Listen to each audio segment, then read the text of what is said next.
Hello friends, जो chemistry PY की book है उसका ये चैप्टर 15 है। आपका इलेक्ट्रोकेमिस्ट्री के पीवाईक्यूज हैं और उनका हम लोग वीडियो सॉल्यूशन लेने वाले हैं, जिसमें हमारा ये टॉपिक 1 है इलेक्ट्रोकेमिकल सेल। ठीक है, तो इस तरह से आपके सामने ये फर्स्ट क्वेश्चन है। फर्स्ट क्वेश्चन को जरा पढ़ लेते हैं, ये क्या कह रहा है। Oxidation reaction occurring in Daniell cell. देखो, डेनियल सेल जो होता है जिंक और कॉपर वाला, ठीक है, उसमें ऑक्सीडेशन रिएक्शन कौन सी होती है? तो हम सब जानते हैं कि कॉपर कैथोड का काम करता है, वहां रिडक्शन होता है। ठीक है, तो ये तो आपका कैथोड हो गया, और जो जिंक होता है उसका ऑक्सीडेशन होता है, वो आपका एनोड हो गया। तो ये आपका एनोड हो गया, जिंक का ऑक्सीडेशन हो रहा है। ठीक है, ये पूछा है ऑक्सीडेशन रिएक्शन, तो ऑक्सीडेशन रिएक्शन तो जिंक का ऑक्सीडेशन होता है, तो ये सही है। कॉपर का ऑक्सीडेशन ये गलत है, देखो, है ना। तो ये जिंक का ऑक्सीडेशन होगा, ऑप्शन नंबर 2 इसमें सही है। Redox reaction in a cell is spontaneous in a given direction if, यानी कि ये कह रहा है कि एक जो गिवन डायरेक्शन है उसमें कोई भी रेडॉक्स रिएक्शन है ना, सेल में जो रेडॉक्स रिएक्शन होती है वो स्पॉन्टेनियस कब होगी, यानी कि वो कब स्पॉन्टेनियस होनी चाहिए। तो देखो, इसमें बहुत सिंपल सा कॉन्सेप्ट है। आप जानते हो कोई भी प्रोसेस स्पॉन्टेनियस कब होता है? जब डेल्टा जी की वैल्यू क्या होती है? निगेटिव होती है। ठीक है, अब यहां पर जो आपका इनोट सेल है और डेल्टा जी है, इसमें क्या रिलेशन है मैं आपको बता देता हूं। उसमें आपका रिलेशन है -NF सेल, ये लो, ये रिलेशन है। ईएमएफ और जो डेल्टा जी नोट है ना, उसमें उनमें ये रिलेशन है। इसका मतलब ये हुआ कि डेल्टा जी हमेशा क्या होनी चाहिए?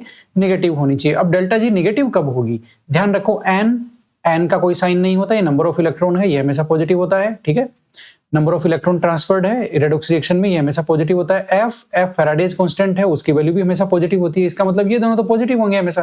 ठीक है, लेकिन जो आपका ई नोट सेल है ये पॉजिटिव, मतलब ये पॉजिटिव ही होना चाहिए यदि आपको ये जो साइन है ये निगेटिव रखना है। तो यानी कि डेल्टा जी का साइन निगेटिव होगा या पॉजिटिव होगा, ये बात आ जाती है किस पर? ई नोट सेल पे आ जाती है। और ई नोट सेल जब पॉजिटिव होगा तभी ये साइन निगेटिव बना रहेगा, यानी कि डेल्टा जी निगेटिव होगा। यानी कि कोई भी प्रोसेस स्पॉन्टेनियस होने के लिए डेल्टा जी निगेटिव होना चाहिए। और यदि एक सेल में रेडॉक्स रिएक्शन की बात कर रहे हो तो फिर इस रिलेशन के बेसिस पे हमें ये पता चलता है कि जो ईएमएफ है उसका वो हमेशा ही पॉजिटिव होना चाहिए, तभी डेल्टा जी का साइन नेगेटिव होगा और तभी जो सेल जो रेडॉक्स रिएक्शन है उस सेल की वो स्पॉन्टेनियस होगी। ठीक है, तो हमेशा याद रखना, सेल में जो रेडॉक्स रिएक्शन है उसका स्पॉन्टेनियस होने के लिए डेल्टा जी नेगेटिव या फिर ईएमएफ पॉजिटिव ये होना चाहिए। तो इन्होंने ईएमएफ पॉजिटिव का दिया हुआ है ना, तो इसमें आपके थर्ड ऑप्शन आ जाएगा, कहीं कोई प्रॉब्लम किंतु परंतु नहीं है। ओके, क्वेश्चन नंबर 3 में देख लेते हैं। Consider the following relation for EMF of electrochemical cell. एक इलेक्ट्रोकेमिकल सेल के ईएमएफ के लिए आप जानते हैं कई तरह के रिलेशन होते हैं। ठीक है, उनमें से आप उनमें से कुछ रिलेशन यहां दिए गए हैं। देखो, मैं आपको एकदम सीधा सा क्लियर कट बता दूं, कुछ रिलेशन यहां पर दिए गए हैं। ठीक है, अब मैं बेसिकली आपको कुछ चीजें हैं वो आप यहां क्लियर कर देता हूं पहले। ठीक है, क्या रिलेशन दिए गए हैं वो तो हम बाद में देख लेंगे, नो प्रॉब्लम एट ऑल। ठीक है, सबसे पहले मैं यहां आपको क्लियर कर देता हूं, ये लो, हाँ ये लो, एक बार इसको बड़ा करते हैं थोड़ा सा। ठीक है, ज्यादा कुछ प्रॉब्लम वाली बात नहीं है। ये लो, मैं आपको ये बताना चाहता हूं कि सबसे पहले तो आप ये देख लो कि आपका जो ईएमएफ का जो रिलेशन है, स्टैंडर्ड सेल पोटेंशियल का जो रिलेशन है वो क्या है? वो ई कैथोड माइनस ई एनोड होता है। यानी कि कैथोड का स्टैंडर्ड रिडक्शन पोटेंशियल माइनस आपका एनोड का रिडक्शन पोटेंशियल, एनोड का स्टैंडर्ड रिडक्शन पोटेंशियल ये रहा, SRP of cathode minus SRP of आपका एनोड। ठीक है, तो चाहे ऐसे लिख दो या आप इसको ऐसे लिख दो, एक ही बात है। ठीक है, अब मैं आपको बता दूं कि जो रिडक्शन पोटेंशियल होता है वो ऑक्सीडेशन पोटेंशियल का निगेटिव होता है। वेरी सिंपल, जैसे ये आ गया आपका reduction potential is equal to oxidation potential is equal to negative of oxidation potential. यानी कि मेरा कहने का मतलब ये है कि यदि आप रिडक्शन पोटेंशियल की वैल्यू को ऑक्सीडेशन पोटेंशियल की टर्म में लिखना चाहते हो तो आपको नेगेटिव साइन लगाना पड़ेगा। यानी कि जितनी वैल्यू रिडक्शन पोटेंशियल की है वैल्यू सेम रहेगी, लेकिन साइन आप वहां पर चेंज कर दोगे तो वो ऑक्सीडेशन पोटेंशियल बन जाएगा। जैसे यहाँ पॉजिटिव रिडक्शन पोटेंशियल दिया हुआ है, तो यदि उसको ऑक्सीडेशन पोटेंशियल में चेंज करेंगे तो वो नेगेटिव साइन हो जाएगा। ठीक है, इसी तरह से ऑक्सीडेशन पोटेंशियल दिया हुआ है क्वेश्चन में, यदि आपको रिडक्शन पोटेंशियल बनाना है तो भी आप साइन चेंज कर देंगे। ये देखिए, ठीक है, बात आपको समझ में आ गई। इसका मतलब oxidation potential is equal to negative reduction potential और reduction potential is equal to negative oxidation potential. इनको अब आप ये रिडक्शन पोटेंशियल की वैल्यू ये आपको मिली ना माइनस ऑक्सीडेशन पोटेंशियल, ये रखते हुए अब आप कई फॉर्मूले बना सकते हैं।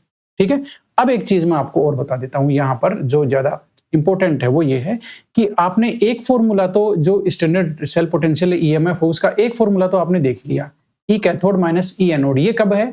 जब आप रिडक्शन पोटेंशियल ले रहे हो, तब कैथोड का रिडक्शन पोटेंशियल माइनस एनोड का रिडक्शन पोटेंशियल। इतनी बात हो गई, ओके। यदि आप एनोड, अब जैसे एनोड का यदि आप ऑक्सीडेशन पोटेंशियल लेते हो, क्योंकि एनोड पे ऑक्सीडेशन होता है, तो कई बार आपको ये भी हो सकता है कि एनोड का ऑक्सीडेशन पोटेंशियल मिल जाए।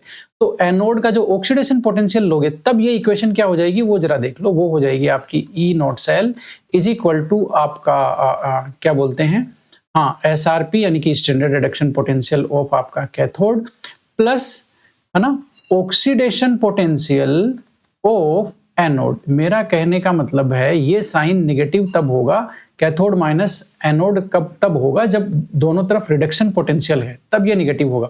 यदि आपने एनोड के लिए ऑक्सीडेशन पोटेंशियल लिख दिया तो ये साइन हो जाएगा पॉजिटिव। यानी कि अब आप समझ लो, इस फॉर्मूले को हम ऐसे भी लिख सकते हैं, is equal to oxidation potential of anode, ठीक है, प्लस में आपका standard reduction potential of cathode. एक ही तो बात है, मैंने क्या किया, मैंने इसको उधर ले गया, इसको उधर ले गया, और तो मैंने कुछ किया ही नहीं है, ठीक है। बात आपको समझ में आ गई? यानी कि ऑक्सीडेशन पोटेंशियल आप एनोड का लोगे तो प्लस में रिडक्शन पोटेंशियल आएगा कैथोड का। वेरी सिंपल, ठीक है।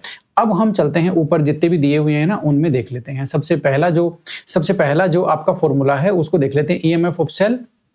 ईएमएफ ऑफ सेल में क्या दिया हुआ है? ईएमएफ ऑफ सेल में आपका ऑक्सीडेशन पोटेंशियल ऑफ एनोड और रिडक्शन पोटेंशियल ऑफ कैथोड। देखो भाई, ये माइनस का साइन आ गया, यहाँ पर माइनस का नहीं आएगा। जब आपका ऑक्सीडेशन पोटेंशियल एनोड का दिया हुआ है और रिडक्शन पोटेंशियल कैथोड का दिया हुआ है तो यहाँ साइन प्लस आएगा। हमने अभी अभी देखा है, ये रहा ऑक्सीडेशन पोटेंशियल एनोड का दिया है और रिडक्शन पोटेंशियल कैथोड का दिया है, तो साइन ये आएगा पॉजिटिव, और वहां दिया हुआ है नेगेटिव। इसका मतलब ये रिलेशन गलत है, ये रिलेशन गलत है। आपको छांटना है करेक्ट रिलेशन, करेक्ट, ठीक है, करेक्ट रिलेशन आपको फाइंड करना है। बात आपको समझ में आ गई? ओके।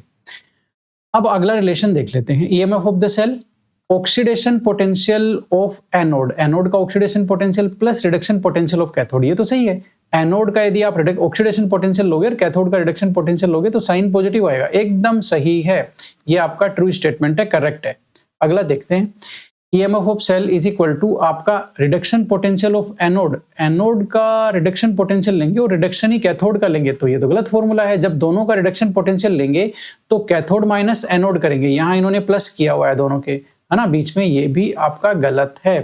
और देख लेते हैं, फोर्थ वाले को भी चेक करते हैं, EMF of the cell, oxidation potential of anode minus oxidation potential of cathode. ये भी एकदम सही है। कैसे सही है मैं आपको बता देता हूं। यहां पर ऑक्सीडेशन पोटेंशियल ऑफ एनोड लिया है, ठीक है, उसका फॉर्मूला हमने अभी भी ये देखा है, oxidation potential of anode plus SRP of cathode. अब मैं कह रहा हूं आप यहां इस जो लास्ट का फोर्थ ऑप्शन है उसमें कैथोड का भी इन्होंने ऑक्सीडेशन पोटेंशियल ही दे दिया, तो वो ऑक्सीडेशन पोटेंशियल जो है वो ये वैल्यू पॉजिटिव है। यदि आप ये जो रिडक्शन पोटेंशियल है इसको ऑक्सीडेशन पोटेंशियल में कन्वर्ट करेंगे तो ये वैल्यू निगेटिव हो जाएगी। कुल मिलाकर के यदि आप दोनों तरफ ऑक्सीडेशन पोटेंशियल रखते हैं, एनोड, ठीक है, माइनस आपका ऑक्सीडेशन पोटेंशियल कैथोड, यदि आप ये करते हैं तो सुन लीजिए ये साइन माइनस आएगा, क्योंकि ये साइन रिवर्ट हो जाएगा। जैसे आप रिडक्शन पोटेंशियल को ऑक्सीडेशन में कन्वर्ट करेंगे ना तो ये साइन माइनस आ जाएगा। तो यानी कि दोनों तरफ यदि ऑक्सीडेशन पोटेंशियल है तो एनोड माइनस कैथोड होगा। अब आपको मेरे ख्याल से कॉन्सेप्ट भी पता चल गया होगा कि यदि दोनों तरफ रिडक्शन पोटेंशियल है तो फॉर्मूला कैथोड माइनस एनोड होगा, दोनों तरफ ऑक्सीडेशन पोटेंशियल है एनोड और कैथोड का आपके पास तो formula oxidation anode minus cathode हो गया। और यदि एनोड का ऑक्सीडेशन पोटेंशियल है और कैथोड का स्टैंडर्ड रिडक्शन पोटेंशियल है, ठीक है, तो इनके बीच में प्लस साइन आएगा। बात आपको समझ में आ गई है ना? ओके। तो इस हिसाब से आप देखेंगे तो oxidation potential of anode minus oxidation potential of cathode, तो ये फॉर्मूला भी आपका ट्रू हो गया। इसका मतलब सेकंड और फोर्थ सही है, सेकंड और फोर्थ सही है, तो इसका ऑप्शन नंबर 1 सही है। तो हमें ट्रू स्टेटमेंट जो है वो पता लगाने थे, 4 जो स्टेटमेंट हमें दिए गए थे उनमें से, ठीक है। तो इस तरह से हम जो वीडियो सॉल्यूशन ले रहे हैं वो कॉन्सेप्चुअल ले रहे हैं, कॉन्सेप्ट को ध्यान में रखते हुए ले रहे हैं। क्वेश्चन नंबर 4 है, ये कह रहा है कि जो आपके इलेक्ट्रोकेमिकल सेल होते हैं, है ना, उसमें वोल्टेज जब ड्रॉप हो जाता है 0 पर, तो उससे हमें क्या पता चलता है? What indicated when chemical cell electrochemical cell voltage has drop to 0, यानी कि सेल का वोल्टेज 0 हो जाता है, तो हमें क्या पता चलता है? तो भाई हमें क्या रिएक्टेंट की कॉन्सेंट्रेशन बढ़ जाती है? नहीं, इसका इससे कोई रिलेशन नहीं होता है। कॉन्सेंट्रेशन ऑफ प्रोडक्ट डिक्रीज हो जाती है? नहीं, इसका भी इससे कोई रिलेशन नहीं होता है। ठीक है, सेल रिएक्शन है। देखो भाई यहाँ पे आ गया, ये रहा कॉन्सेप्ट। हमेशा ध्यान रखना, कभी भी जब आपका सेल आप काम में ले रहे हो, घड़ी में ले रहे हो, किसी में भी ले रहे हो, वो सेल डेड हो जाता है। डेड होने का मतलब ये हुआ कि जो सेल में जो रिएक्शन चल रही थी, नेट सेल रिएक्शन, वो इक्विलिब्रियम में आ गई। वो अब फॉरवर्ड डायरेक्शन में नहीं चल रही है, वो इक्विलिब्रियम में आ गई। तो इक्विलिब्रियम में वो जैसे ही आएगी, वैसे ही जो आपका एनोडिक रिएक्शन है, मतलब आपका जो एनोड है और आपका जो कैथोड है, उनके बीच का जो डिफरेंस है रिडक्शन पोटेंशियल का, वो आपका 0 हो जाएगा। और आपको एक सेल से मिलता क्या है? कैथोड माइनस एनोड, यानी कि कैथोड और एनोड का जो रिडक्शन पोटेंशियल का जो डिफरेंस है, वही तो आपको मिलता है। तो जब इक्विलिब्रियम एस्टैब्लिश हो जाएगा सेल रिएक्शन में, तो दोनों इलेक्ट्रोड का रिडक्शन पोटेंशियल आपका इक्वल हो जाता है। इक्वल हो जाता है तो दोनों के बीच का डिफरेंस 0 हो जाता है, यानी कि आपको कोई वोल्टेज नहीं मिलता है। तो आप कहते हो कि भाई सेल ये जो सेल है डेड हो गया, हमें कोई वोल्टेज नहीं मिल रहा। ठीक है, इसका मतलब वोल्टेज नहीं मिल रहा है, इसका मतलब ये नहीं है कि सेल रिएक्शन स्टॉप हो गई। सेल रिएक्शन तो अभी भी चल रही है, लेकिन अब वो इक्विलिब्रियम में है और दोनों तरफ फॉरवर्ड और बैकवर्ड है, वो दोनों सेम रेट से चल रही है, इसलिए वो इक्विलिब्रियम में आ गई। इसलिए नेट चेंज कुछ भी नहीं हो रहा, इसलिए आपको वोल्टेज कुछ भी नहीं मिल रहा। बात आपको समझ में आई कि नहीं आई? इसलिए जब सेल डेड होता है तो जो नेट सेल रिएक्शन होती है वो बेसिकली इक्विलिब्रियम में आ जाती है। ये अच्छा कॉन्सेप्ट वाला क्वेश्चन था। ठीक है, एनसीईआरटी बेस्ड था। ओके, अब ये देखिए असिस्टेंट कंजर्वेटर ऑफ फॉरेस्ट 2011 का ये क्वेश्चन है। इसमें इन्होंने सिंपल सा एनसीईआरटी को कोट करके पूछा है कि डेनियल सेल में यदि आपका EX is equal to ED plus DE हो, तो मतलब कौन सी रिएक्शन यहां पर काम करेगी। ठीक है, इन्होंने ये पूछा है। तो देखो बेसिकली मैं आपको बता दूं, EX यहां पर क्या है? यहां पर ये एक्सटर्नल आपका क्या है? एक्सटर्नल वोल्टेज है, यानी कि सेल पे हम एक्सटर्नल वोल्टेज लगाते हैं ना, वो वाला वोल्टेज है। ठीक है, ये ED क्या है? ये डेनियल सेल का वोल्टेज है। डेनियल सेल का वोल्टेज है, मतलब डेनियल सेल का EMF है। ये एक्सटर्नल EMF है, ये आपका EX एक्सटर्नल EMF है, ED डेनियल सेल का EMF है, और ये प्लस DE यानी कि ये एक्स्ट्रा EMF है जो लगाया गया है इसके ऊपर, डेनियल सेल के ऊपर। मेरा कहने का मतलब ये है कि यहाँ पे यदि आप देखेंगे तो एक्सटर्नल EMF है वो डेनियल सेल के EMF से ज्यादा है, ये देखो, क्योंकि वो इन दोनों के सम के इक्वल है। एक्सटर्नल EMF डेनियल सेल का EMF और ये जो एक्स्ट्रा EMF है DE, इन दोनों के सम के बराबर है, सम के इक्वल है। इसका मतलब ये हो गया कि जो आपका एक्सटर्नल EMF है वो that is greater than EMF of Daniell cell. तो इस सिचुएशन में आपको पता है सेल रिवर्स डायरेक्शन में काम करता है।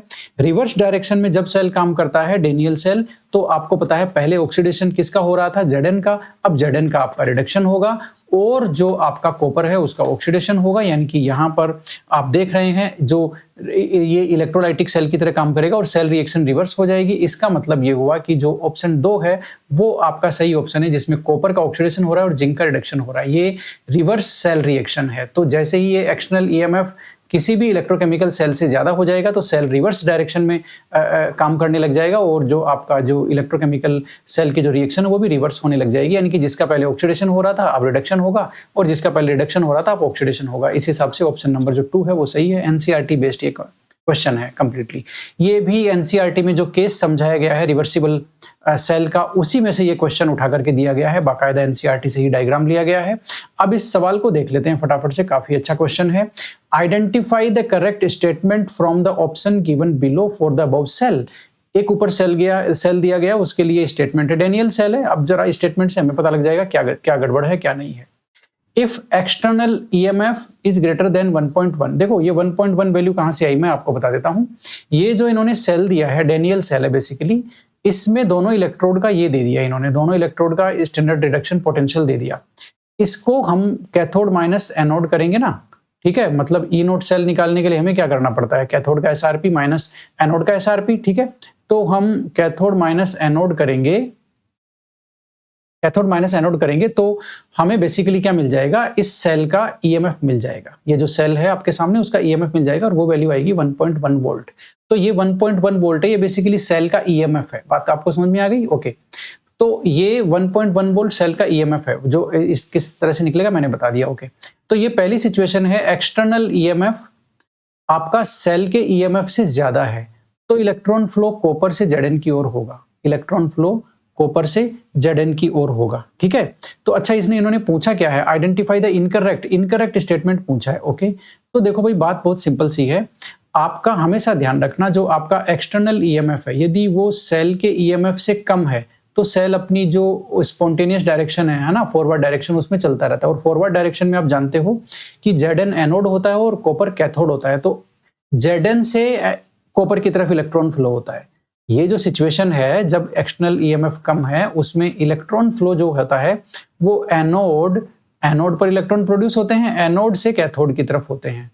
ठीक है, अब एनोड से कैथोड छोड़ो, इसको हम कह देते हैं एनोड तो जेडएन है, जेडएन से कॉपर की तरफ इलेक्ट्रॉन फ्लो होता है, ये होता है तब, कम होता है तब। लेकिन यदि ये एक्सटर्नल यदि ज्यादा हो गया, एक्सटर्नल ईएमएफ ज्यादा हो गया तो इलेक्ट्रॉन फ्लो रिवर्स हो जाएगा, क्योंकि सेल रिएक्शन रिवर्स हो जाएगी, कैथोड से एनोड की तरफ इलेक्ट्रॉन फ्लो होने लग जाएगा, यानी कि कॉपर से जेडएन की तरफ। तो यही यहाँ कह रहा है एक्सटर्नल ईएमएफ इससे ज्यादा है तो इलेक्ट्रॉन फ्लो कॉपर से जेडएन की तरफ, मतलब ये स्टेटमेंट ट्रू है, ये इनकरेक्ट नहीं है। आगे वापस देख लो, एक्सटर्नल ईएमएफ इससे ज्यादा है तो Zn dissolves at Zn electrode and Cu deposit at, नहीं, देखो मेरी बात सुनो, एक्सटर्नल ईएमएफ सेल ईएमएफ से ज्यादा है, इसका मतलब सेल रिवर्स डायरेक्शन में काम करेगा। जब रिवर्स डायरेक्शन में काम करेगा तो आपका ऑक्सीडेशन किसका होगा, ऑक्सीडेशन कॉपर रोड का होगा, और कॉपर रोड डिसोल्व होगी किसमें, जेडएन डिसोल्व नहीं होगा। जेडएन डिसोल्व तो तब होगा जब सेल फॉरवर्ड डायरेक्शन में काम करेगा, यानी कि जेडएन एनोड का काम करेगा। बात आपको समझो, ठीक है। तो जब ये ईएमएफ ज्यादा है, एक्सटर्नल ईएमएफ जो है वो ज्यादा है, तो बेसिकली कॉपर रोड पर ऑक्सीडेशन होगा, तो कॉपर रोड का डिसोल्यूशन होगा, जेडएन का डिसोल्यूशन नहीं होगा, जेडएन डिसोल्व नहीं होगी। ठीक है, तो इसका मतलब ये स्टेटमेंट भी आपका क्या हो गया, इनकरेक्ट हो गया। तो ये इनकरेक्ट हो गया तो यही उत्तर हो गया, बात खत्म हो गई। ये तो यहीं पे बात खत्म हो गई भाई, ये क्या बात हुई। ठीक है, जेडएन डिसोल्व्स एट जेडएन, है ना, ये आपका ईएमएफ ज्यादा है तो, और ये आपका कम है तो Zn dissolves at anode, copper deposit at cathode. इन्होंने पूछा है इनकरेक्ट। ठीक है, ओके, चलते हैं आगे। तो इनकरेक्ट ये हो गया। अब इसको और चेक कर लेते हैं, जब एक्सटर्नल ईएमएफ है वो कम है, 1.1 वोल्ट से कम है, तो नेचुरल जो डायरेक्शन है इसकी स्पॉन्टेनिटी की, उसमें चलेगा, यानी कि जेडएन पे ऑक्सीडेशन होगा, जेडएन डिसोल्व होगा एट एनोड। ठीक है ना, और कॉपर डिपॉजिट होगा एट कैथोड, यानी कि ये भी ट्रू स्टेटमेंट है। इफ यदि ये बराबर होगा, एक्सटर्नल ईएमएफ आपके सेल के ईएमएफ के इक्वल हो जाएगा, तो इलेक्ट्रॉन का फ्लो नहीं होगा और करंट का फ्लो नहीं होगा, तो ये भी एकदम ट्रू स्टेटमेंट है। तो जो इनकरेक्ट स्टेटमेंट है वो हमारा कौन सा हो गया, वो हमारा जो सेकंड स्टेटमेंट है, बेसिकली वो हमारा इनकरेक्ट स्टेटमेंट।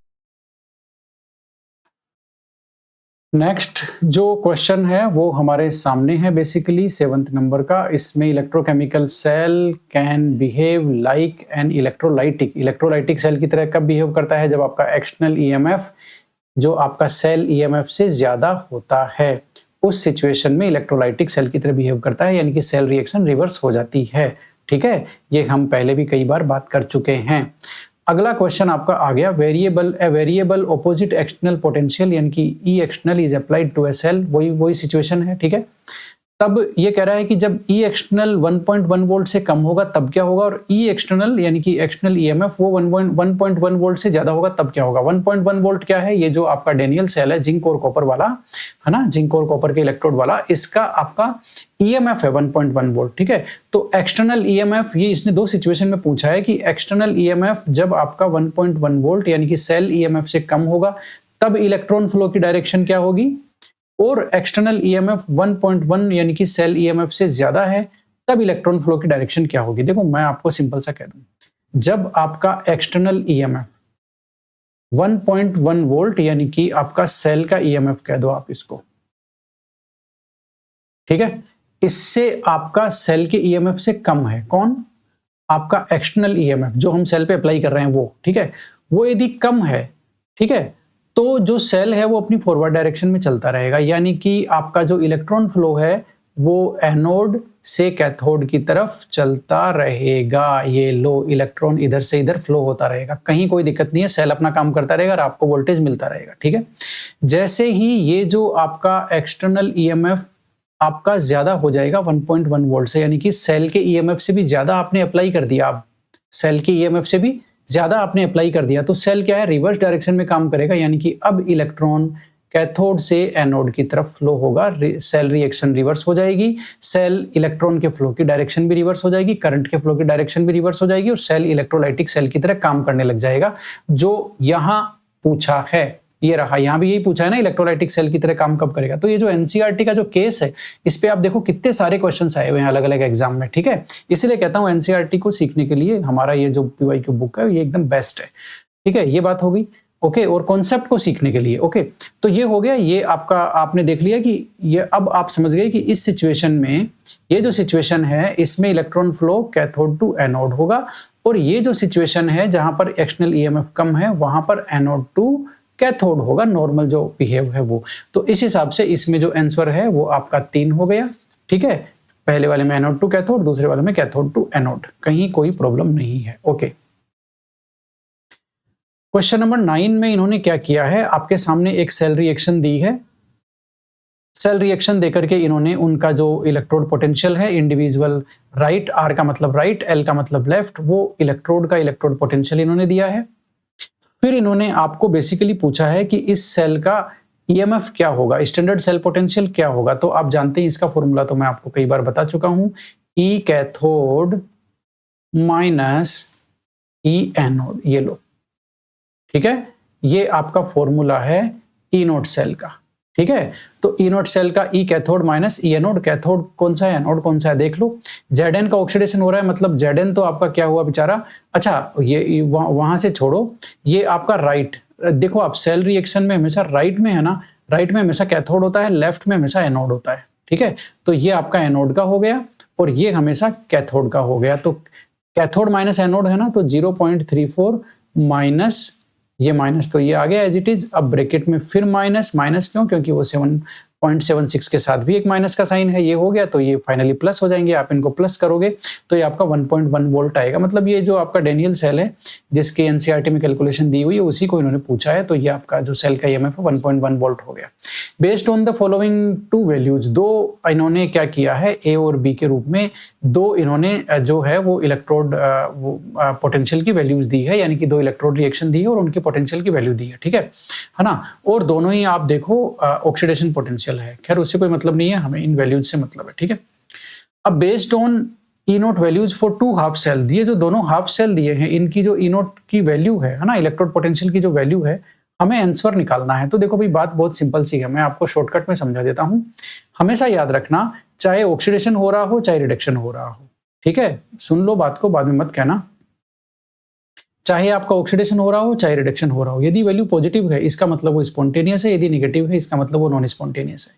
अब यहां पर आप देखोगे तो दोनों में ही ऑक्सीडेशन हो रहा है, इसमें भी ऑक्सीडेशन हो रहा है और इसमें भी ऑक्सीडेशन हो रहा है। मतलब ये जो वैल्यू है ये बेसिकली ऑक्सीडेशन पोटेंशियल है। ये क्या है, ऑक्सीडेशन पोटेंशियल है, क्योंकि ये रिएक्शन ही ऑक्सीडेशन रिएक्शन है। तो ये जो पोटेंशियल है, ये यहाँ इन्होंने बताया भी नहीं कि रिडक्शन पोटेंशियल है, इसका मतलब ये ऑक्सीडेशन पोटेंशियल है। अब आप देखो जरा, जिसका वैल्यू पॉजिटिव है, यानी कि ये जो बी वाली इक्वेशन है इसकी वैल्यू पॉजिटिव में है, इसका मतलब ये ऑक्सीडेशन होना चाहता है, ये बी से बी प्लस में कन्वर्ट होना चाहता है, इसीलिए वैल्यू पॉजिटिव है। ये होना चाहता है, ये ऑक्सीडेशन होना चाहता है, इसका मतलब ये स्पॉन्टेनियस है, ठीक है। आप ए से ए प्लस बनाओगे, ये ऑक्सीडेशन देखोगे तो इसकी वैल्यू माइनस में है, इसका मतलब ये ए है वो ए प्लस में कन्वर्ट नहीं होना चाहता, इसलिए वैल्यू निगेटिव है। बात को समझो, ठीक है। तो इसका मतलब ये हो गया कि बी जो है उसकी वैल्यू पॉजिटिव है, इसका मतलब ये स्पॉन्टेनियस है, और ये जो आपका ए है उसकी वैल्यू निगेटिव है, इसका मतलब ये ऑक्सीडेशन जो ए में दिया हुआ है वो आपका नॉन स्पॉन्टेनियस है। बात आपको समझ में आई कि नहीं आई? तो ए नॉन स्पॉन्टेनियस हो गया और बी आपका स्पॉन्टेनियस हो गया, तो ऑप्शन नंबर 4 सही है। नेक्स्ट क्वेश्चन इन्होंने काफी सिंपल सा दिया है, इलेक्ट्रोकेमिकल सेल एक दिया है और ये आपका इलेक्ट्रोकेमिकल सेल है जिसमें भी दोनों तरफ इलेक्ट्रोड्स हैं और बीच में आपका इलेक्ट्रोलाइट है। आप देख लो ये इलेक्ट्रोलाइट है और बीच में दोनों तरफ इलेक्ट्रोड्स हैं, ठीक है। अब ये इन्होंने कहा है कि ये किसका एग्जाम्पल है बोल करके, ठीक है। तो मैं आपको बता दूं, पहली बात तो ये कॉन्सेंट्रेशन सेल का एग्जाम्पल है, ठीक है। अब कॉन्सेंट्रेशन सेल में भी ये इलेक्ट्रोड का है कि इलेक्ट्रोलाइट का है? देखो ये तो लिखा हुआ है इलेक्ट्रोलाइट और ये लिखा हुआ है इलेक्ट्रोड। तो देखो इलेक्ट्रोड कॉन्सेंट्रेशन सेल और इलेक्ट्रोलाइट कॉन्सेंट्रेशन सेल का मतलब बहुत सिंपल होता है, ऐसा कॉन्सेंट्रेशन सेल जिसमें इलेक्ट्रोड का कंपोजिशन या सिंपल कहें इलेक्ट्रोड का कंसंट्रेशन डिफरेंट है, इलेक्ट्रोलाइट तो सेम है लेकिन इलेक्ट्रोड का जो कंपोजिशन है वो डिफरेंट है, ठीक है, तो वो हमारा इलेक्ट्रोड कंसंट्रेशन सेल हो गया। और जिसमें इलेक्ट्रोलाइट का डिफरेंट है वो इलेक्ट्रोलाइट हो गया। और ये सेल विद ट्रांसपेरेंस और सेल विदाउट ट्रांसपेरेंस, ये इलेक्ट्रोलाइट के ही दो टाइप हैं। ये लो, ये इलेक्ट्रोलाइट के ही दो टाइप हैं। तो मतलब यहाँ इन्होंने ऑप्शन भी सही से डिजाइन नहीं किए। क्यों नहीं किए? क्योंकि इलेक्ट्रोलाइट जो कंसंट्रेशन सेल है वो यदि है तो जाहिर सी बात है इन दोनों में से भी एक आएगा कि वो या तो विद ट्रांसपेरेंस है या विदाउट ट्रांसपेरेंस है। इसका मतलब ये तीनों ऑप्शन ही यहाँ पर सही नहीं है, ठीक है, क्योंकि यदि ये चौथा सही होता तो इन 2 और 3 में से भी कोई न कोई एक अप्लाई होता। यदि 2 और 3 में से एक अप्लाई होता तो फिर फोर्थ भी अप्लाई होता। बात आपको समझ में आएगी? इसका मतलब तीनों गलत है। इलेक्ट्रोड कॉन्सेंट्रेशन सही है। अब आप देख लो, ये इलेक्ट्रोलाइट है जो दोनों इलेक्ट्रोड के लिए, दोनों कंपार्टमेंट के लिए सेम है, लेकिन आप देखोगे Zn की जो एक्टिविटी है वो यहाँ पर A1 से दी हुई है, यहाँ पर A2 से। इसका मतलब जो दोनों तरफ इलेक्ट्रोड है उसका कंपोजिशन डिफरेंट है, इसलिए इलेक्ट्रोड कॉन्सेंट्रेशन सेल है, न कि इलेक्ट्रोलाइट कॉन्सेंट्रेशन सेल। इलेक्ट्रोलाइट में इलेक्ट्रोलाइट की कॉन्सेंट्रेशन डिफरेंट होती है। Okay, which of the following set of reaction is not correctly, इनमें से कौन सा सही नहीं लिखा हुआ? आप देखोगे तो सभी, एक में ऑक्सीडेशन दूसरे में रिडक्शन हो रहा है। जैसे इसमें ये आपका ऑक्सीडेशन है और इसमें आपका रिडक्शन है। इसी तरह से इसमें भी ऑक्सीडेशन रिडक्शन, इसमें भी ये आपका ऑक्सीडेशन है और ये आपका रिडक्शन है। तो ये सभी जो है फर्स्ट वाली, सेकंड वाली और फोर्थ वाली सभी एक नेट सेल की हाफ सेल रिएक्शंस हैं, ठीक है, और ये तीनों ही सही है। अब इन्होंने पूछा है कि कौन सा करेक्ट नहीं है, not correctly written, not written correctly, ठीक है। तो उसमें आप जो थर्ड देखोगे वो उसमें यहाँ तो ऑक्सीडेशन है, यहाँ तक तो ठीक है, लेकिन ये रिडक्शन नहीं है। देखो आप, इन्होंने Br माइनस में इलेक्ट्रॉन जोड़ा है, तो भाई माइनस में इलेक्ट्रॉन जोड़ेंगे तो Br2 माइनस नहीं हो जाएगा क्या? ठीक है, तो ये देखो Br माइनस में 3 इलेक्ट्रॉन जोड़े हैं और जबकि ये लिखा है Br न्यूट्रल, तो ये बेसिकली ये इक्वेशन ही गलत है। तो ये जो सेल रिएक्शन है ये गलत है और यही इसका उत्तर हो गया, क्योंकि उसमें cell reaction not correctly written है, वही उन्होंने पूछा है, ठीक है।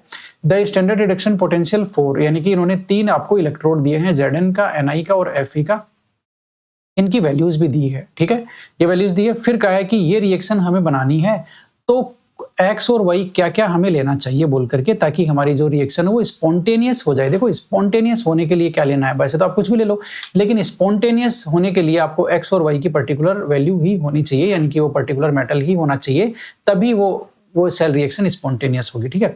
तो सबसे पहले तो मैं आपको एक बात बता दूं कि ये जो तीनों मेटल है, आपका Zn है और आपका आयरन है और आपका निकिल है, इनकी वैल्यू जो आप देखोगे, इसकी तो -0.76, इसका माइनस यहाँ है, देखो ये रहा, और Fe की वैल्यू है 0.44 माइनस का, और इसकी है माइनस का 0.23, ठीक है।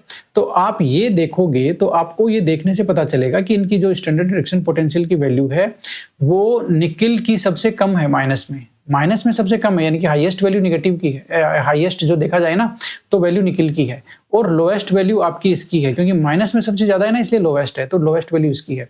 तो अब आप जानते हो कि जितनी ज्यादा माइनस में होती है उतना ही ज्यादा मेटल रिएक्टिव होता है, या तो ऐसे लगा लो, तो Zn Fe से और Fe निकिल से ज्यादा रिएक्टिव है, इतनी बात हो गई। ओके, आप दूसरे टर्म्स में इसको लगा लो कि निकिल का रिडक्शन पोटेंशियल सबसे ज्यादा है, क्योंकि माइनस में सबसे कम है ना, इसका मतलब वैसे सबसे ज्यादा है, इसका मतलब निकिल को चाहे Fe के साथ कंबाइन करो चाहे Zn के साथ, निकिल कैथोड ही बनाएगा, क्योंकि जिसका रिडक्शन पोटेंशियल ज्यादा उसका हमेशा रिडक्शन होता है और वो हमेशा कैथोड बनाता है इलेक्ट्रोकेमिकल सेल में। तो निकिल क्या बनाएगा? निकिल कैथोड बनाएगा। अब आप देख लो निकिल कैथोड किसमें है।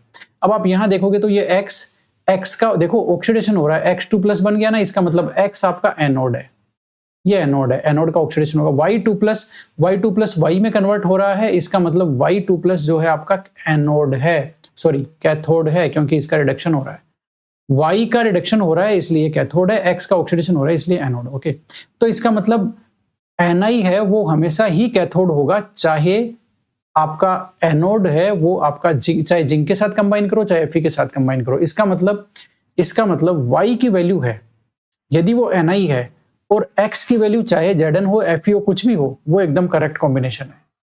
Y की वैल्यू, Y यानी कि एनोड जिसका रिडक्शन हो रहा है, तो रिडक्शन पोटेंशियल सबसे ज्यादा किसका? Ni का।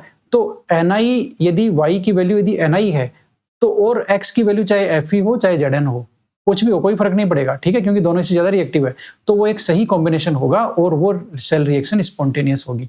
तो इस हिसाब से y की वैल्यू आप ni में देखोगे ना तो कोई भी नहीं मिलेगी, सिर्फ ये एक मिलेगी, ये रहा फोर्थ ऑप्शन में। और x आप चाहे Zn ले लो चाहे Rn ले लो, कोई फर्क नहीं पड़ेगा, तो ये फोर्थ ऑप्शन इसका सही है, इसी में स्पॉन्टेनियस होगी। अब आप यहां देखोगे ना तो देखो ni कम रिएक्टिव है, इसको एनोड बना दिया, ऑप्शन गलत हो गया। ni कम रिएक्टिव है Zn से, इसको एनोड बना दिया, ऑप्शन गलत हो गया। कम रिएक्टिव वाला यानी कि जिसका एसआरपी वैल्यू ज्यादा है वो तो कैथोड ही बनना है, ठीक है। यहां आप देखो Fe और Zn में कंपैरिजन किया तो Fe और Zn का यदि सेल बनाओगे तो भी Zn ज्यादा रिएक्टिव है, Zn और Fe कम रिएक्टिव है, उसका स्टैंडर्ड रिडक्शन पोटेंशियल जो है माइनस में कम है ना। तो Zn ज्यादा रिएक्टिव, इसका मतलब Zn एनोड बनेगा। यहाँ Y यानी कि कैथोड बना दिया Zn को, इसलिए ये ऑप्शन भी गलत हो गया। तो इस तरह से ऑप्शन नंबर 4 ही बचा है जिसमें कैथोड सही लिया हुआ है, Ni और एनोड सही लिया हुआ है Zn। स्टैंडर्ड रिडक्शन पोटेंशियल हमें एक सेल रिएक्शन दिया है, सेल नहीं है ये, बेसिकली एक इलेक्ट्रोड रिएक्शन है, वो उसका दिया है और उसका हमें पूछा है कि इसका आपका स्टैंडर्ड रिडक्शन पोटेंशियल क्या होगा। इंफॉर्मेशन के रूप में हमें दो जो है वो सेल रिएक्शन ऑलरेडी दी हुई है, तो मैं आपको बता दूं आपकी क्लियर कट इंफॉर्मेशन के लिए कि ये बहुत ही इंपॉर्टेंट टाइप का क्वेश्चन है। ऐसे क्वेश्चन हर एग्जाम में बहुत आ चुके हैं, इसीलिए इसको शामिल किया गया। बहुत ही जबरदस्त क्वेश्चन है, बहुत ही अच्छा कॉन्सेप्ट है, ठीक है ना। ऐसे क्वेश्चन बहुत इंपॉर्टेंट है, क्वेश्चन नंबर 14 और 15 भी, ठीक है, एक ही जैसे हैं। ओके, अब मैं आपको बता दूं यहां पे हुआ क्या है। यहां पे आपको 2 इलेक्ट्रोड रिएक्शन मिलेगी,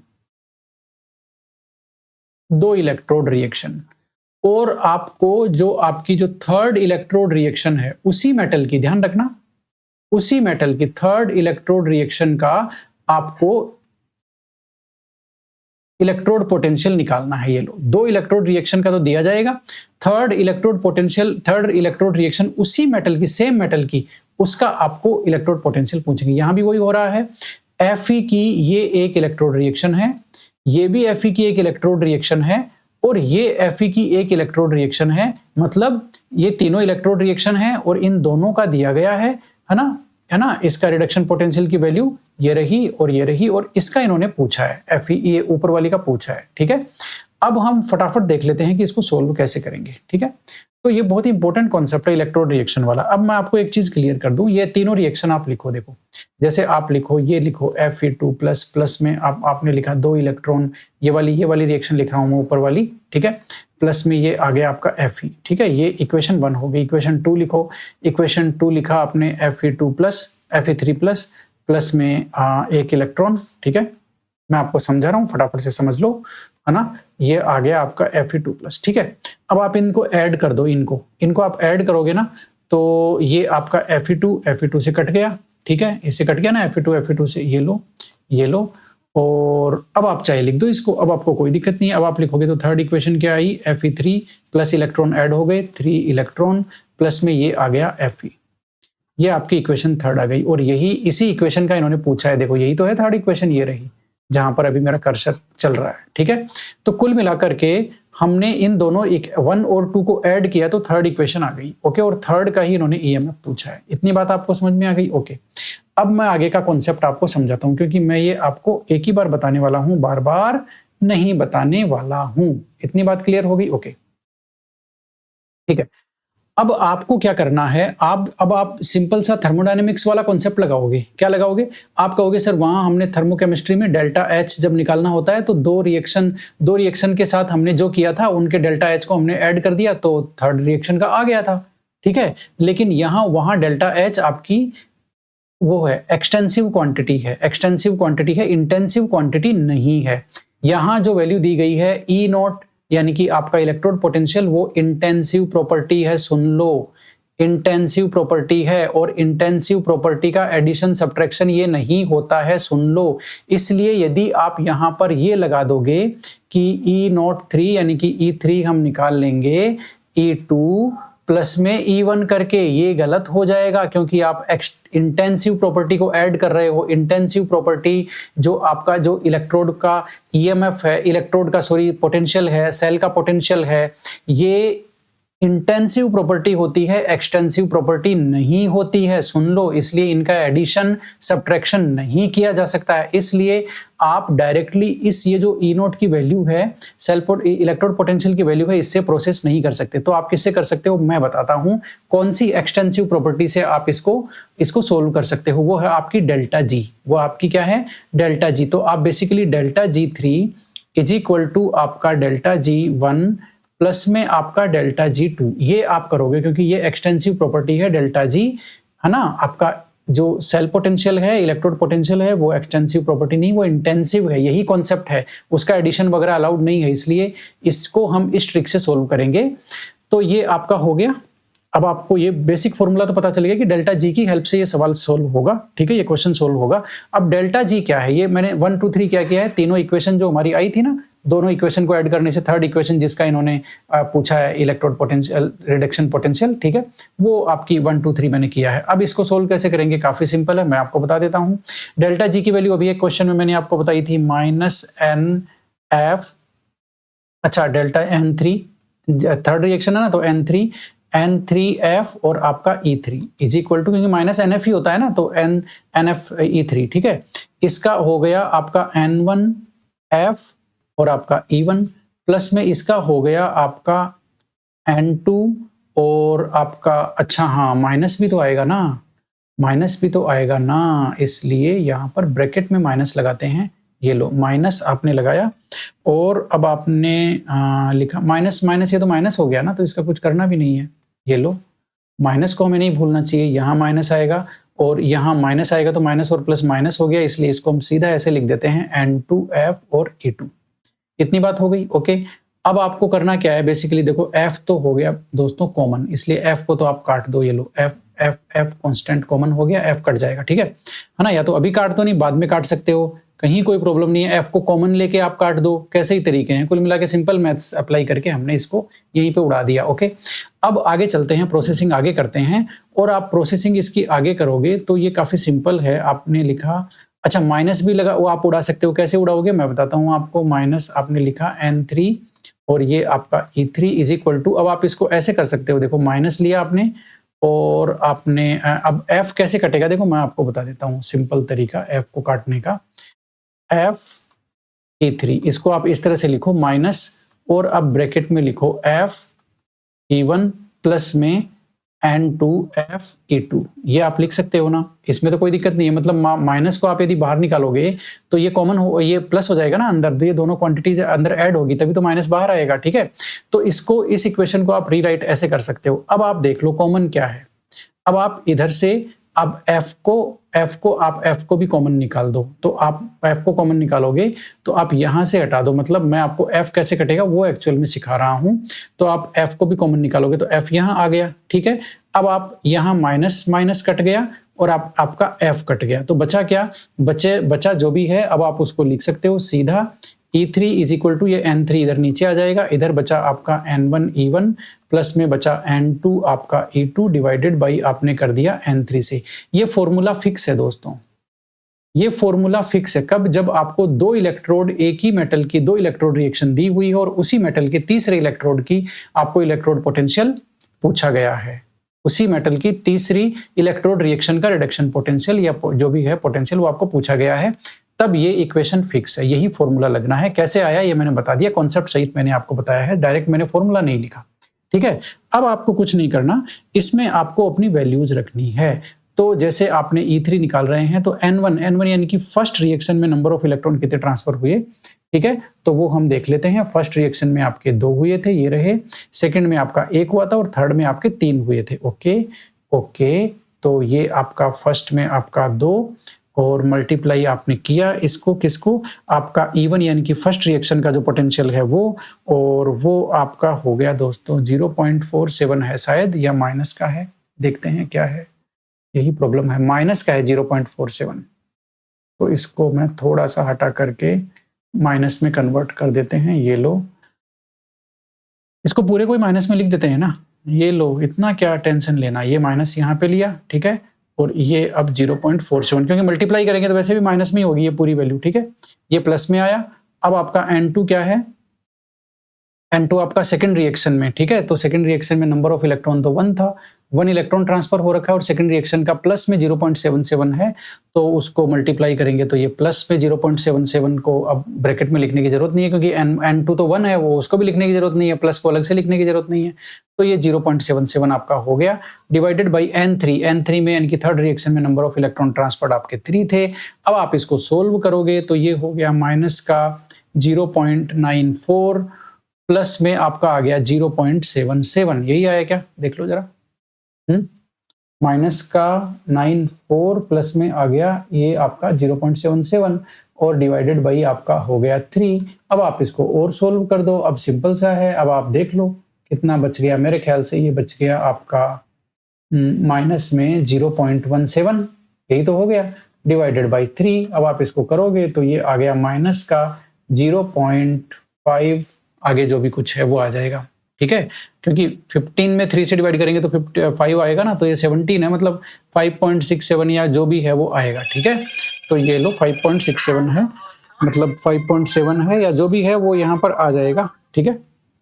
अब आप देख लो ये आंसर माइनस में आया ना, माइनस का साइन हमने कैसे कैरी किया ये सारा है, और इसमें आपका जो उत्तर है वो नंबर 1 है, इस तरह से ये निकालते हैं। मतलब मैंने आपको एकदम लॉन्ग कट एक्सप्लेन करके सारा बताया है, इतने सिंपल तरीके से ये न्यूमेरिकल आपको सोल्व करना कॉन्सेप्चुअली कोई नहीं बताएगा, ठीक है।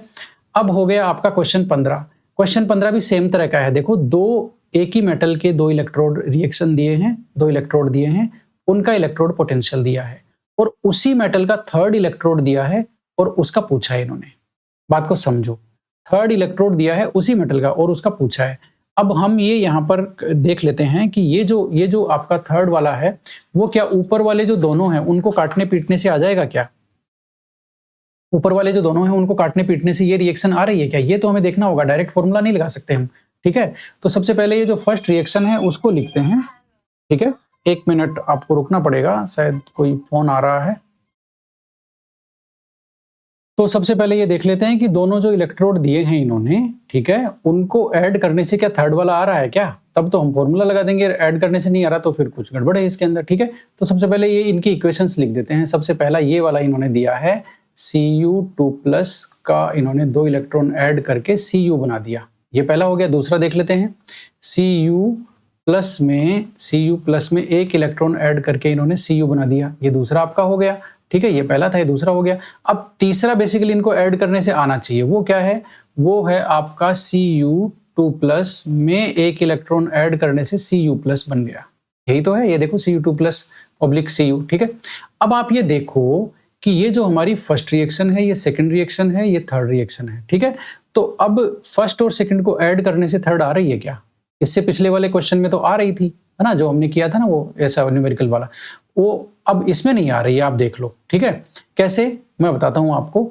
इधर प्रोडक्ट साइड में Cu+ है, प्रोडक्ट साइड में आपका क्या है, Cu+ है, और इधर दोनों रिएक्शन में प्रोडक्ट साइड में Cu+ है ही नहीं, तो आप इसको ऐड करोगे तो कैसे, इसका इन दोनों को ऐड करोगे तो डिफरेंट रिएक्शन आएगी, ये तो नहीं आएगी, ये तो नहीं आएगी। इन दोनों को ऐड करोगे तो देखो आप, इलेक्ट्रॉन 2 और 1 3 हो रहे हैं, यहाँ तो 1 इलेक्ट्रॉन है। तो मेरा कहने का मतलब ये हो गया कि आप वो जो फॉर्मूला है वो आप तभी लगा सकते हो जब आपका फर्स्ट और सेकंड रिएक्शन को ऐड करने से थर्ड रिएक्शन आ रही हो, अदरवाइज आप नहीं लगा सकते, जो ऊपर वाली कैलकुलेशन मैंने बताई थी। और ऊपर वाली कैलकुलेशन का एक और उसूल है, इलेक्ट्रोड एक ही मेटल के 2 इलेक्ट्रोड की दी हुई होनी चाहिए और तीसरे इलेक्ट्रोड रिएक्शन की पूछे, तभी सेल रिएक्शन में नहीं लगेगी, वो इलेक्ट्रोड रिएक्शन में लगेगी। आप देख लो, इलेक्ट्रोड पे काम कर रहे हैं हम, सेल नहीं है यहाँ पर कहीं भी, ठीक है। ये दोनों कंडीशन है।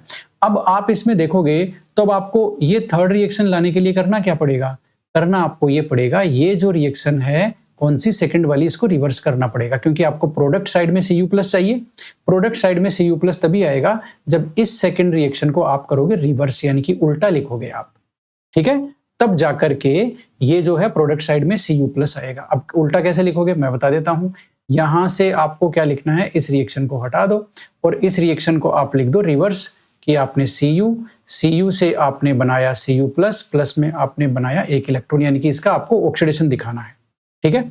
अब आप देख लो कि इनको आप काटापीटी करोगे तो ये Cu से ये Cu कट गया, ठीक है, 2 इलेक्ट्रॉन से ये 1 इलेक्ट्रॉन कट गया तो 1 इलेक्ट्रॉन बच गया।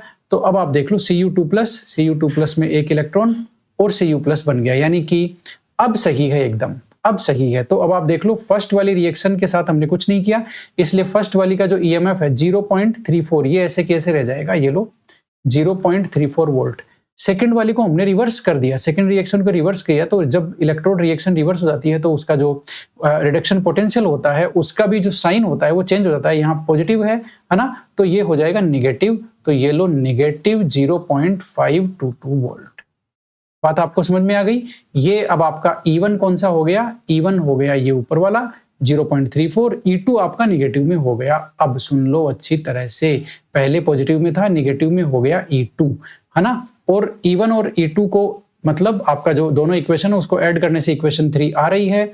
इसका मतलब दोस्तों हम ये वाला फॉर्मूला सीधा अप्लाई कर सकते हैं, कॉन्सेप्ट यही लगेगा जो हमने यहाँ पर सीखा है, जो हमने यहाँ पर सीखा है, अब बात वही लगेगी। तो फॉर्मूला हमारा ये सीधा है, ये वाला सीधा है एकदम, यही फॉर्मूला लगना है, ठीक है। तो मैं वापस इतनी सारी कॉन्सेप्ट, इतनी सारी कैलकुलेशन नहीं करते हुए सीधा मैं आपको बताने वाला हूँ फॉर्मूला, सीधा मैं यही फॉर्मूला लगा देता हूँ। आप भी क्या याद करोगे, ये लो आपका E3 is equal to N1 E1 plus में आपका हो गया N2 E2 divided by N3।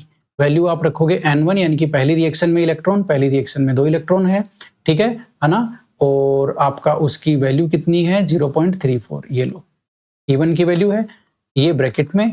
अब आ गया प्लस N2 यानी कि दूसरी रिएक्शन में कितने इलेक्ट्रॉन चेंज हो रहे हैं, एक इलेक्ट्रॉन चेंज हो रहा है, ठीक है। तो अब एक इलेक्ट्रॉन चेंज हो रहा है और वो वैल्यू क्या है बोल करके वो आपकी है माइनस में, एक इलेक्ट्रॉन है इसलिए एक का क्या लिखना है, ठीक है, एक से मल्टीप्लाई करके भी क्या करेंगे, तो ये हो गया माइनस का 0.522, ये लो ये आपका E2 आ गया। नीचे N3 में कितने इलेक्ट्रॉन चेंज हो रहे हैं, N3 में केवल एक ही इलेक्ट्रॉन चेंज हो रहा है, ओ सॉरी हाँ N3 यानी कि इक्वेशन थर्ड में कितने इलेक्ट्रॉन चेंज हो रहा है, एक ही इलेक्ट्रॉन चेंज हो रहा है, तो नीचे 1 लगा के भी हम क्या करेंगे, क्या एक से डिवाइड करके करेंगे क्या, ठीक है। तो कुल मिला के ये हमारी कैलकुलेशन की इक्वेशन आ गई, जरा देख लो अच्छी तरह से समझ लो ये वाली, ठीक है, ये आ गई। अब आपको करना कुछ नहीं है, अब आप सीधा सीधा इसका क्या करेंगे, अब आप इसको मल्टीप्लाई कर दो और इसको ये माइनस में कर दो, आप सीधा सीधा सा है, देखो ये तो हो गया, ये आपका हो गया 0.68, ये प्लस माइनस माइनस 0.522, ये लो। अब आप इसमें से करो, अब आप खुद ही चेक करो कितना कितना निकलता है बोल करके, है ना। आप निकाल दो 680 माइनस 522, तो ये कितना बचा, ये तो 68 बचा, तो ये कितना हो जाएगा 0 पॉइंट आपका, ठीक है। तो हाँ 68 नहीं 158 बच रहा है बेसिकली, 158 यानी कि आपका 0.158 है वो वैल्यू आ जाएगी, इसमें से इसको माइनस करोगे तो। इतनी बात क्लियर हो गई, ठीक है। तो ये वैल्यू प्लस की आएगी, पॉजिटिव की आएगी, माइनस की नहीं आएगी, ये भी आपने देख लिया। इसको सोल्व करोगे तो प्लस की ही 0.158 वैल्यू आएगी, ठीक है। तो इस तरह से आपने देखा कि मैंने आपको यहाँ एक कॉन्सेप्ट और सिखा दिया, वो ये था कि आपको पहले चेक करना है कि दोनों इक्वेशन को ऐड करने से थर्ड आ रही है क्या, तो ही वो ट्रिक लगेगी। यदि नहीं आ रही है तो आपको इक्वेशन 1 या इक्वेशन 2 में से किसी एक को उल्टा सीधा करके चेक करना है। यदि आ रही है तो ही आपको ये फॉर्मूला आगे आपको लगाना है। और ये फॉर्मूला कब लगेगा, 2 इलेक्ट्रोड की रिएक्शन दी हुई हो, ठीक है, और तीसरे जो इलेक्ट्रोड, उसी मेटल के तीसरे इलेक्ट्रोड की इलेक्ट्रोड पोटेंशियल इन्होंने पूछी हो, तब ये लगेगा। ओके, अब मैं बार बार ये बात क्यों बता रहा हूं, आपको समझ में आ जाएगा। क्वेश्चन 16 में इन्होंने 2 हाफ सेल रिएक्शन दी है, ये लो, ये भी दी है, ये भी दी है, और तीसरी जो रिएक्शन है उसका पूछा है, ये लो, ये तीसरी रिएक्शन का इन्होंने पूछा है। अब मैं आपको बता दूं, ये तीसरी का पूछा है, ठीक है। अब एक चीज मैं आपको यहाँ क्लियर कर दूं कि अब आप सीधा कहोगे सर इसमें तो फॉर्मूला लग जाएगा, ठीक है, क्योंकि इन दोनों को ऐड करने से, इन दोनों रिएक्शन को ऐड करने से तीसरी रिएक्शन मिलेगी, ये वाली। लेकिन फ्रेंड्स, ये फॉर्मूला जो हमने पिछले 2 क्वेश्चन में लगाया है यहाँ पे नहीं लगेगा, क्योंकि वो तभी लग रहा था जब एक आपका हाफ सेल यानी कि एक इलेक्ट्रोड का इलेक्ट्रोड पोटेंशियल निकालना हो, तब लगेगा वो फॉर्मूला। यहां पर आपको इलेक्ट्रोड का इलेक्ट्रोड पोटेंशियल नहीं निकालना। ये जो नीचे वाली रिएक्शन है ये बेसिकली एक सेल रिएक्शन है, सुन लो, ये आपकी सेल रिएक्शन है, यही बेसिक डिफरेंस है ना। इसीलिए इन क्वेश्चंस को एक जगह रखा गया है ताकि आपके दिमाग पे जोर पड़े, आप सोल्व करो तब। यहां पर जिसका पूछा है वो सेल रिएक्शन नहीं है, वो एक इलेक्ट्रोड रिएक्शन है। क्वेश्चन 15 में, क्वेश्चन 14 में भी जिसका पूछा है वो भी एक इलेक्ट्रोड रिएक्शन है। वो आपकी ये पूछा है ना, ये एक इलेक्ट्रोड रिएक्शन है, ये सेल रिएक्शन नहीं है। जब भी 2 इलेक्ट्रोड का दे दे और तीसरी इलेक्ट्रोड रिएक्शन का पूछे तो डेल्टा जी वाला जो ट्रिक मैंने बताई है, जो फॉर्मूला मैंने बताया उससे सॉल्व होगा।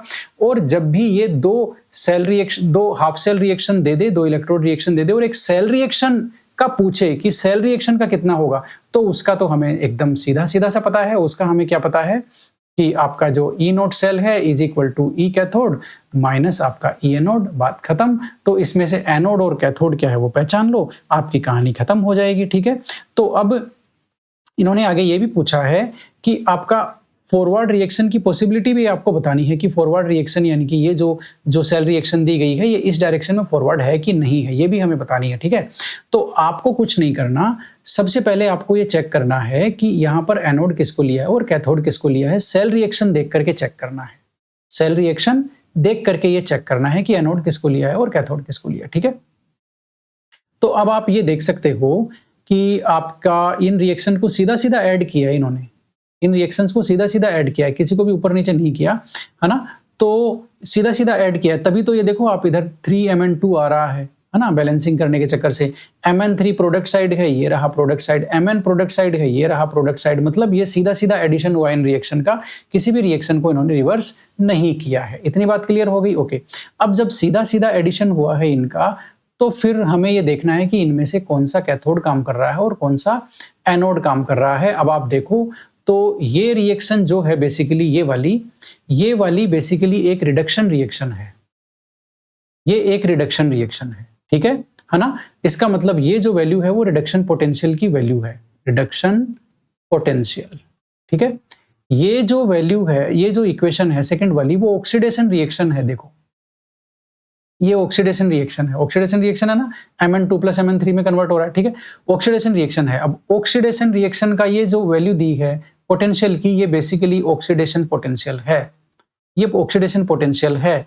और ये जो आपका फॉर्मूला आप लगाते हो ई कैथोड माइनस एनोड, ये बेसिकली आपका दोनों ही कैथोड और एनोड इनका स्टैंडर्ड रिडक्शन पोटेंशियल की वैल्यू आप अप्लाई करते हो, रिडक्शन पोटेंशियल दोनों की वैल्यू अप्लाई करते हो, तब कैथोड माइनस एनोड करते हैं।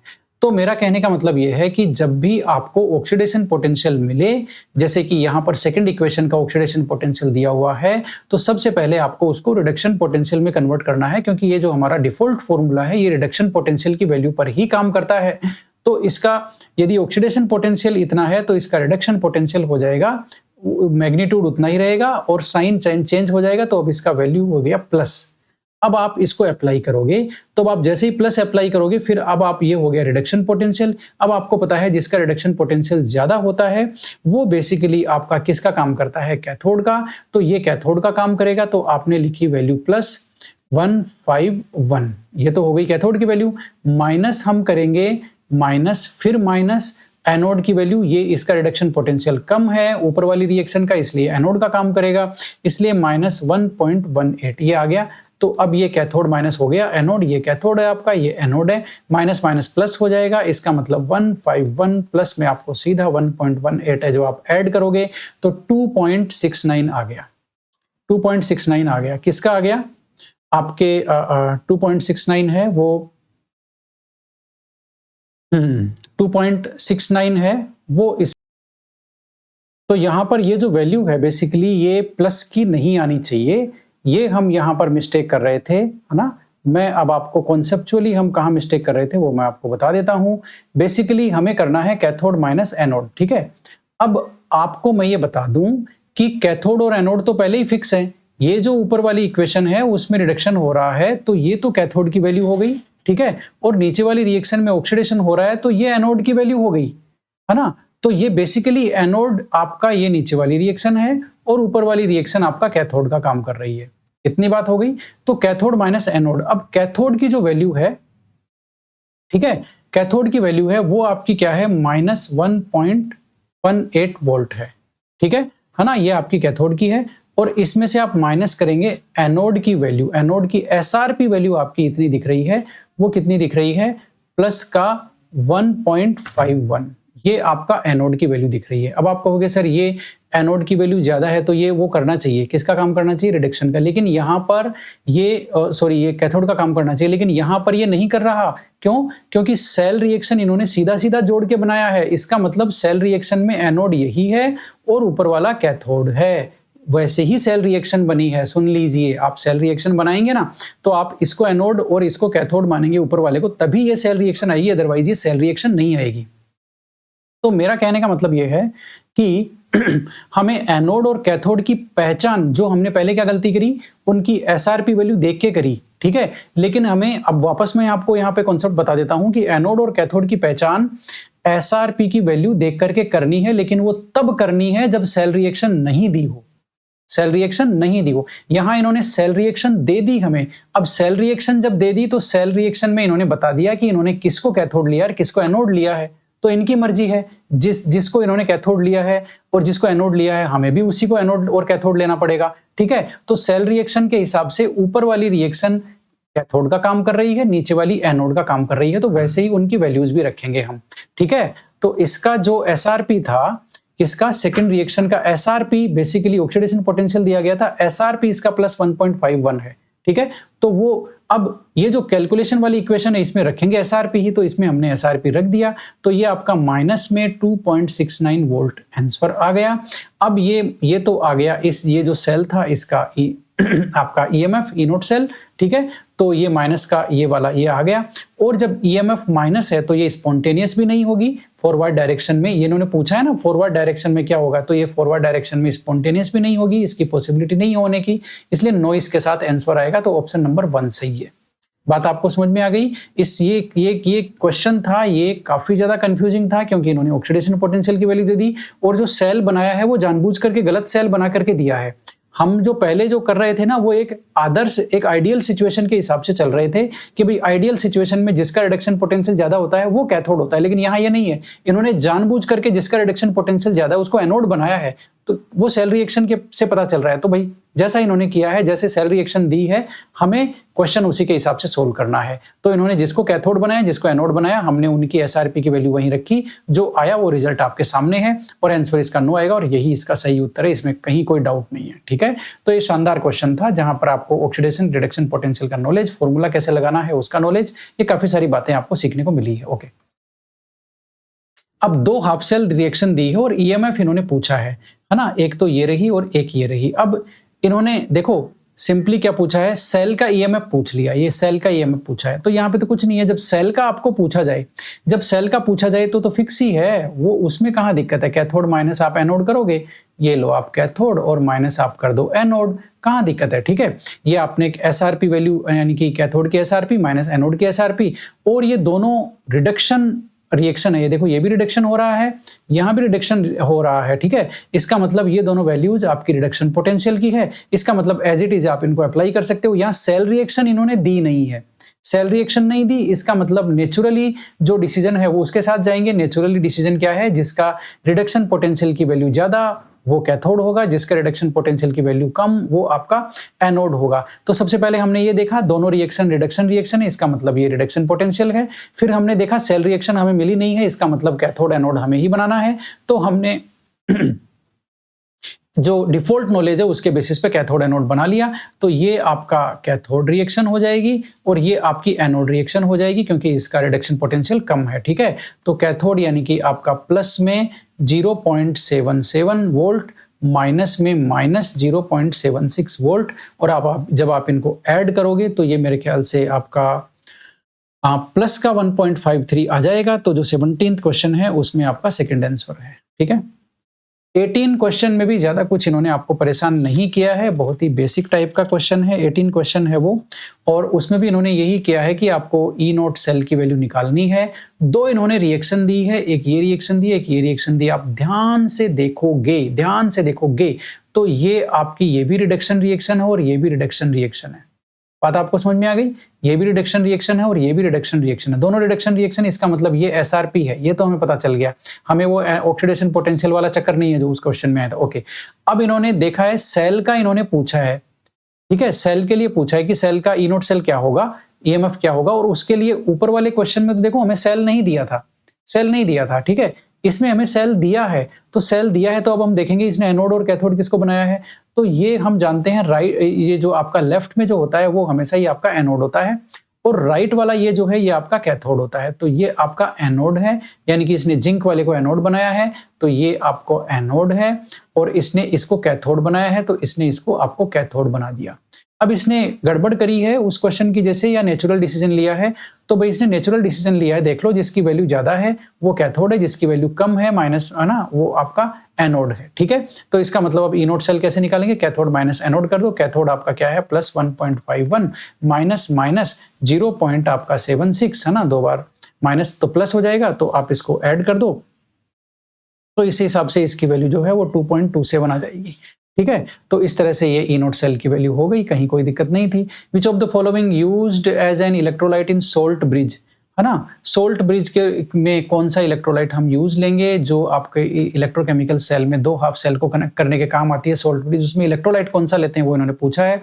इलेक्ट्रोलाइट के सिलेक्शन के लिए 3-4 कंडीशन है। सबसे पहले इलेक्ट्रोलाइट इनर्ट होना चाहिए, यानी कि सेल रिएक्शन में पार्टिसिपेट नहीं करना चाहिए। उसके बाद में उसकी जो आयनिक मोबिलिटी होती है कैटायन और एनायन की, है ना, उस इलेक्ट्रोलाइट की वो सेम होनी चाहिए, तभी वो एक अच्छा सोल्ट ब्रिज के में काम कर सकता है ना, अदरवाइज वो खुद मिस्टेक कर देगा। उसका कैटायन और एनायन का ट्रांसपोर्ट नंबर भी दोनों का सेम होना चाहिए उस इलेक्ट्रोलाइट का, तभी उसको सोल्ट ब्रिज में यूज ले सकते हैं। और कुछ फेमस एग्जांपल है KCl, K2SO4 यानी कि potassium chloride, potassium sulphate, ammonium chloride, potassium nitrate, ammonium nitrate.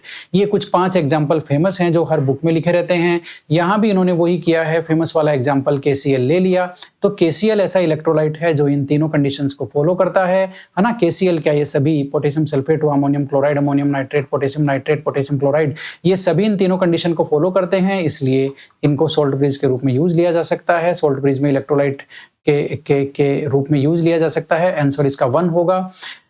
Charge over anode इन गैल्वेनिक सेल, गैल्वेनिक सेल में एनोड के ऊपर क्या चार्ज होता है, तो भाई एनोड के ऊपर तो गैल्वेनिक सेल में आपका नेगेटिव वाला चार्ज होता है, इसमें कहाँ दिक्कत है। ठीक है, गैल्वेनिक सेल के ऊपर नेगेटिव, गैल्वेनिक सेल में एनोड के ऊपर नेगेटिव चार्ज होता है क्योंकि वहाँ इलेक्ट्रॉन प्रोड्यूस होते हैं। कैथोड के ऊपर पॉजिटिव चार्ज होता है, इसमें कोई दिक्कत नहीं है। Redox reaction in a cell is spontaneous in a given direction, मतलब ये कह रहा है कि रेडॉक्स रिएक्शन है वो इस जो आपकी जो सेल की रेडॉक्स रिएक्शन है वो स्पॉन्टेनियस कब होगी, एक पर्टिकुलर डायरेक्शन में कब स्पॉन्टेनियस होगी। तो वो कब स्पॉन्टेनियस होती है, सबसे पहले ही क्वेश्चन में हमने इसकी बात करी थी कि डेल्टा जी की वैल्यू दी हुई हो तो वो निगेटिव होनी चाहिए, और आपके ईएमएफ की वैल्यू दी हुई हो तो वो आपकी पॉजिटिव होनी चाहिए। एकदम सिंपल है, तभी वो सेल रिएक्शन स्पॉन्टेनियस होगी, यही स्पॉन्टेनिटी की कंडीशन है। तो ईएमएफ इसका पॉजिटिव होना चाहिए। इसके साथ ही ये जो पार्ट 1 था वो हमने खत्म कर लिया। उम्मीद करता हूँ कि आपको ये पसंद आया होगा जिस तरह से हम इसका सोल्यूशन कर रहे हैं। ठीक है, थैंक यू वेरी मच।